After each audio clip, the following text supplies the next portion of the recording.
I don't know about you, but I am so glad this year is over. I'm so glad the holidays are here. So let's just put aside all the shit we endured this year and just talk about something festive. Let's talk about a Christmas movie. Talk about an art house Christmas movie. Okay, Google Criterion Collection Christmas.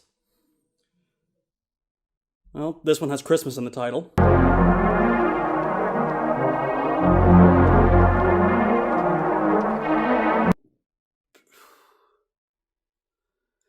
Yeah, fitting. Okay, Merry Christmas, Mr. Lawrence! It's your new holiday tradition. Move over a movie about a guy attempting suicide. This year we watch someone try it and succeed. Oh, Jesus Christ, what am I doing? Okay, screw it. You know what? Just let's all be miserable together. I don't care. It's just happy fucking holidays. The film is adapted from a 1963 novel called The Seed and the Sower by Sir Lawrence Vanderpost, a South African novelist and philosopher and the godfather of Prince William? Holy Christ. Anyway, he spent some time as a Japanese prisoner of war on Java and spent most of his time there trying to build morale in the camp. He also knew some basic Japanese. And so Lawrence Vanderpost wrote a version of himself named John Lawrence, played by Tom Conti, known for being Ross Geller's almost father-in-law. Are there any bigger names in this movie? Takeshi Kitano, comedian, actor, director, one-time video game designer, appearing here in his first dramatic role. He gives the movie its title when he gets drunk on sake and declares himself New Santa!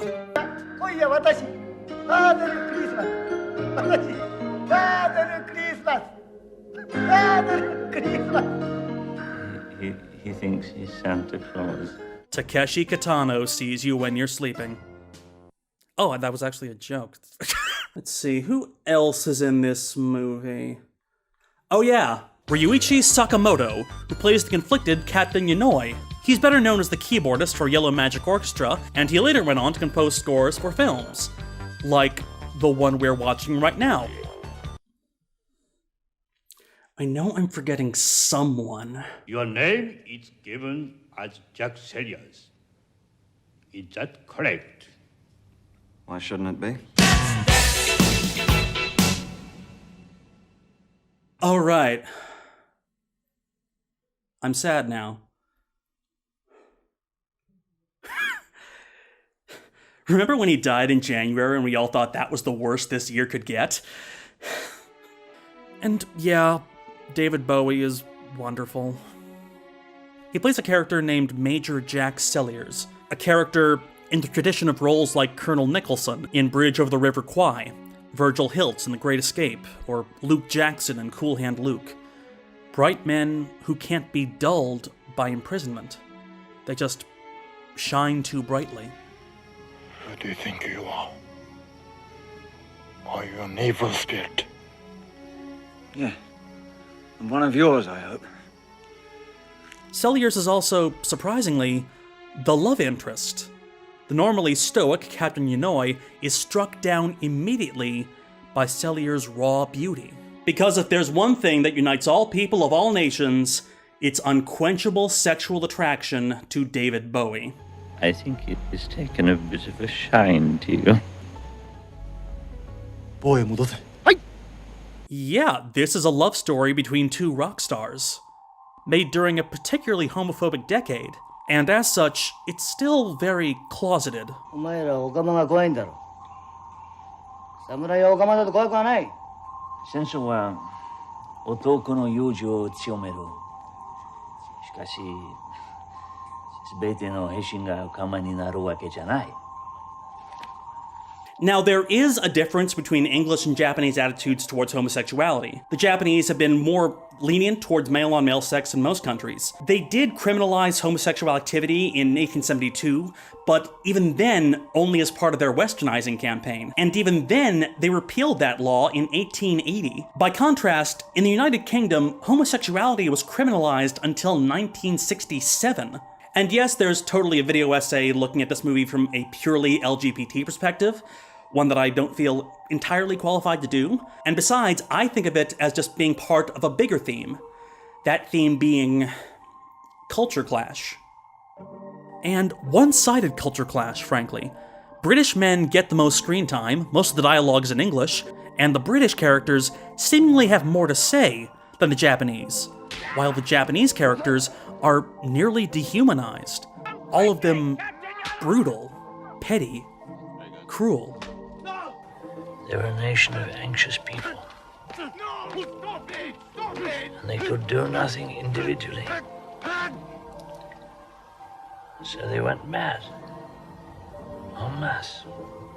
Which is why I was so surprised to find out that the director of this movie was Japanese. Nakasa Oshima was a student radical, taboo breaker, and longtime critic of Japanese culture. In a film scene dominated by the serenity of Ozu and the heroics of Kurosawa, Oshima subverted both.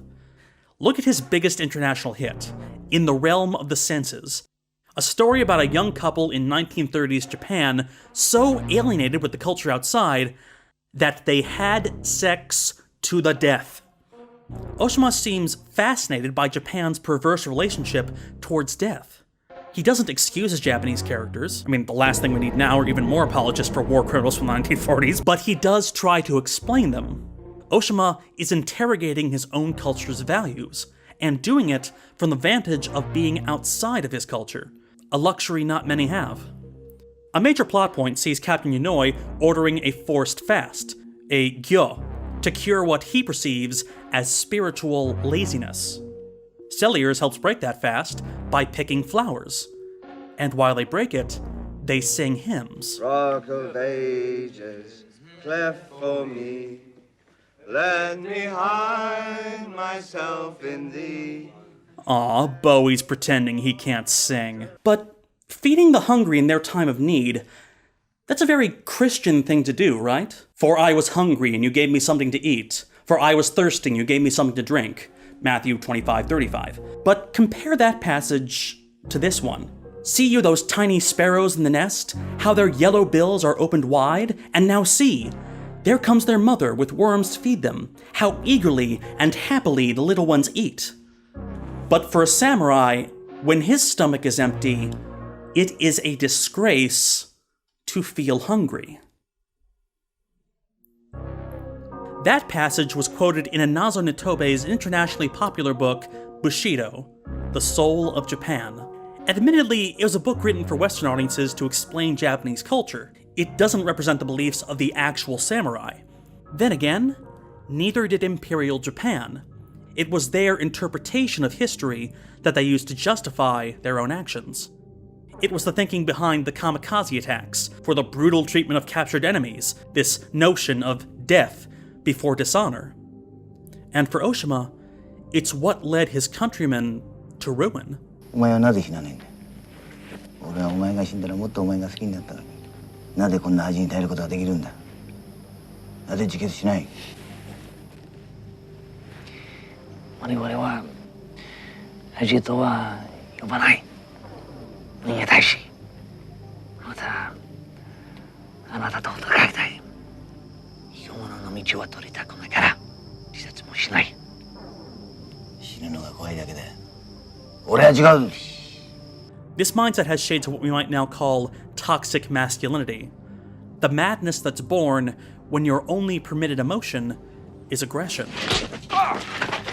For the prison guards, the acts they commit are justified by the morals they've normalized, never questioning why they've been normalized. For a more recent example, think of the 2004 Abu Ghraib scandal. American soldiers taking Iraqi prisoners and having them stripped, stacked, and shamed. And at the time, some American pundits wrote it off as fraternity hazing, yet never questioning the toxicity of American frat culture. Normalized brutality. And, of course, atrocities like this happened on all sides of the war. In every war.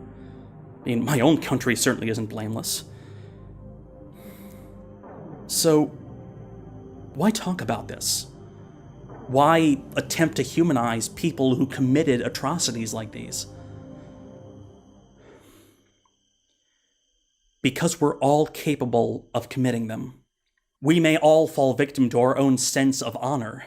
People have been brutalized in the name of Bushido as well as the Bible, any system which permits cruelty in the name of righteousness, which is all systems, really.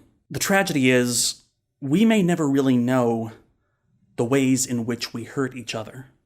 But to overcome that, maybe it's just a matter of seeing the humanity in the enemy. And that's exactly how Celliers defeats Yonoi, by breaking a mutual taboo.